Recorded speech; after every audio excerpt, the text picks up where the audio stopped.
430-year time span. Well, from the time of Imhotep to the time of the collapse of the old kingdom of Egypt was 400 years. So it's so similar, as well as the 7 years of famine, and it goes down to follow the pattern that's written in the Bible. And it gets even more interesting. So as I said, most of the magnificent structures that we think of to be Egypt were built during that time. So here's, you have the Great Pyramids. They were built during that time. At least most of them believe that, as far as the Great Pyramids go, were built during that time. But some believe that, especially the Great Pyramid of Giza was actually built perhaps even earlier, as suggested on the other videos, stemming back to 10,000 BC. And of course, but a lot of these structures, the Step Pyramid, which some have accredited Imhotep to have built. So he was also an architect, not just a priest, a wise priest, but he was also an architect, very intelligent, highly intelligent individual. As I said before, echoing that of the story of Joseph. Here's the timeline again of ancient Egypt. We have right here the Old Kingdom, right around 2700 to 2200 BC. So that, and as I said, the age of the pyramids. After that, pyramids were not really built. So it was during this time, and it would take a massive workforce to construct much of the pyramids, as well as many other structures found within Egypt during that time frame. And then all of a sudden there was this sudden collapse. As I said, 2700 BC, we're looking at the time of the entrance of Imhotep down to 2200 BC. He was right around 2600 BC. And so there's 400-year gap from this mysterious character of Imhotep, who mimics that of Joseph, down to 2200 BC, sudden collapse, 400-year time span, mimic, almost exactly the timeline from the time of Joseph down to the time of the Exodus. And then you get to the Middle Kingdom, the New Kingdom. And so what happened during the collapse? Very interesting. Let me make sure. Okay, yeah, well, one thing too, before we get to that, so the scripture here, then Pharaoh took his signet ring off his hand and put it on Joseph's hand, and he clothed him in garments of fine linen and put a gold chain around his neck. And he had him ride in the second chariot which he had, and they cried out before him, bow the knee. So he set him over all the land of Egypt. So, I mean, he was pretty well equal to Pharaoh, and so was Imhotep. Pharaoh also said, Joseph, I am Pharaoh, and without your consent no man may lift his hand or foot in all the land of Egypt. And Pharaoh called Joseph's name Paneh. So he gave him an Egyptian name. He gave him a wife, Asnath, the daughter of Potipharah, priest of On. So Joseph went out over all the land of Egypt. He was 30 years old when that occurred. So he was given an Egyptian name. So it would seem, plausible to conclude that Imhotep being the name, maybe his Semitic name was Joseph, while his Egyptian name was Imhotep. But as far as them putting the name here, most scholars aren't even sure exactly what that means. It's a mysterious type name, Egyptian name of the game. This is a Hebrew translation of that Egyptian name. But anyway, so, but what's even more fascinating, let me get that picture back up here of Imhotep. If you actually look, it mimics what the Bible actually says about Joseph. You can see right here the clothing that he had, the priest clothing, but also almost as though that gold necklace that is spoken of in Genesis, the verse I just read. So very fascinating. But here it gets even more fascinating with the fall of the Old Kingdom. What exactly transpired? So there is what's called the Ippur Papyrus. I think it's how you pronounce that. Probably pronounce it incorrect. Let me blow this up. You can see And so this was written, it was actually written in 1900 BC, just shortly after the collapse, about 300 years after. And it talks about what had happened during that upheaval. Now, someone had taken it and, cross-examined it with, or to cross-reference it to the Torah, to the Exodus story. So it says, plague is throughout the land, blood is everywhere. And it says, all the waters of the river were turned to blood. It says, the river is blood. This is all from, so the left-hand side is the papyrus, and you have the Torah Exodus story on the right-hand side. We see the similarities being referenced here. Men shrink from tasting, human being thirst after. It's forsooth the gauge, lower Egypt weeps. The entire palace is without its revenue.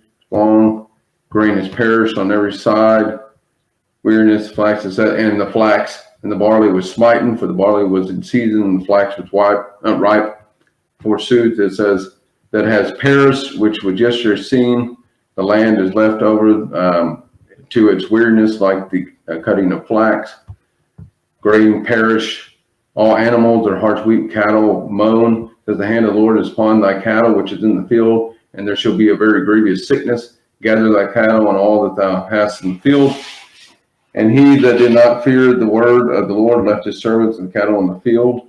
The land is without light, and there was a thick darkness in all the land of Egypt. It says the children and princes are dashed against the walls. The children and princes are cast out in the streets. So then it came to pass that at midnight the Lord smote all the firstborn in the land of Egypt, from the firstborn of Pharaoh sat on the throne to the firstborn of the captive that was in the prison. There was not a house where there was not one dead. It says the prison is ruined. And it's amazing. Then this one is quite amazing as well. It says, behold, the fire has mounted up on high. Its burning goes forth against the enemies of the land. It says, by day in a pillar of cloud to lead them the way, and by night in a pillar of fire to give them light to go by day and night. So the pillar of fire, gold, silver, and the bronze, and whatever the other words are, it says, are fastened on the neck of female slaves. So this is indicating the slave factor in there. And it says, and they requested from the Egyptians silver and gold and articles of clothing, and God made the Egyptians favor them, and they granted their requests. This drained Egypt of its wealth. So you can imagine a mass exodus of slaves that were there in Egypt, helping build and maintain the prosperity of Egypt, the economy of Egypt, which was during that time, they say, was a very stable period within the economy and culture and society of Egypt. And you would imagine that a mass exodus of slaves that helped run the country, pretty much. Oh, trying to find my mouse here. It would have caused an absolute collapse of Egyptian society at that particular point in time, which that's exactly what we find here.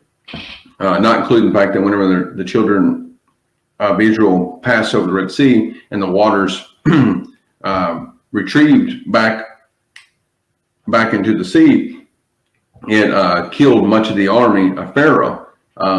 And actually during this time, so after the collapse of the Old Kingdom, which is called the intermediate period, there for about 200 or 300 years before the entrance of new intermediate period, I believe is what's called, I can't remember exactly, there was no Pharaoh. And that was the first and only time that the Egyptian civilization had no Pharaoh until its collapse, I believe around 300 AD. So it was a very mysterious time, complete utter collapse, no king whatsoever. They had little governors that went about. So you can imagine how that lined up so well with what is depicted within the story of the Exodus, but it puts it about 1,000 years before, 1,000 years earlier than what is proposed by the traditional timeline. Traditional timeline puts, let me get it up here, puts the Exodus right around 1400 to 1500 BC. Some even go even earlier than that. They go down to 1200 BC. But I'm going to show why that cannot actually be the case. So we see here, They put Moses' law at 1500 BC, but it's generally speaking, this isn't a very good timeline, but generally speaking, it's about 1400 BC is when they put it, traditionally speaking. And then we see Abraham here at 2000 BC.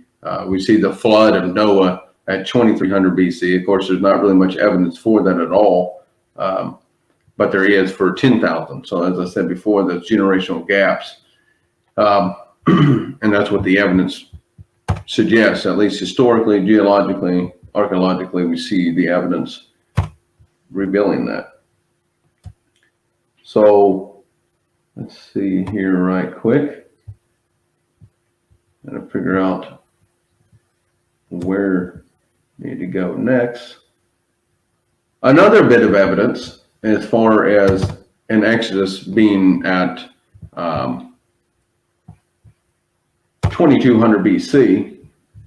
Well, first off, let's look at the Hebrew word, because in 1 Kings chapter 6, it says that from the time of Solomon, which was 950 BC, to the time of the Exodus was 480 years. But I believe that to be more of a kind of a generic number, because if you actually divide, and I found this out, I started dividing it, if you divide 480 divided by 12, it comes out to equal 40. And those are common numbers found throughout Scripture. So I believe that we're trying to round it out. And where I actually very first come up with this idea of it being much earlier, and then I began my research and started finding all the evidences support that, was this archaeologist, and I cannot remember his name. I found it, I think, back in 2014 when I was searching around. And I've yet to ever find it again. And he wrote a book, and I can't find that either, unfortunately. But he was proposing that there was, during the copying of the text down the line, there was a mistranslation. Really, it should have been 1400 years rather than 400 years from the time of Solomon to the time of the Exodus. And there's some evidence to suggest that found within the Hebrew translation of 4 that's used there in 1 Kings chapter 6. It says 480 years. This Hebrew word arba. But it can actually not only is it translated 4, it's also translated 14. Not only is it translated 14, it can be translated 14, it's actually translated 14, 19 different times throughout the Old Testament. So it seems rather plausible, especially with the evidence that we have accrued here, is that it could be 1400 years from the time of Solomon to the time, which puts it approximate dating of the collapse of the old kingdom of Egypt. Not the exact, but approximate at least. But another bit of evidence is found in the story of the walls of Jericho. Whenever they had them collapse down. Now, whenever the children, according to the traditional dating system of 1400 BC, at that time, there was no wall around Jericho.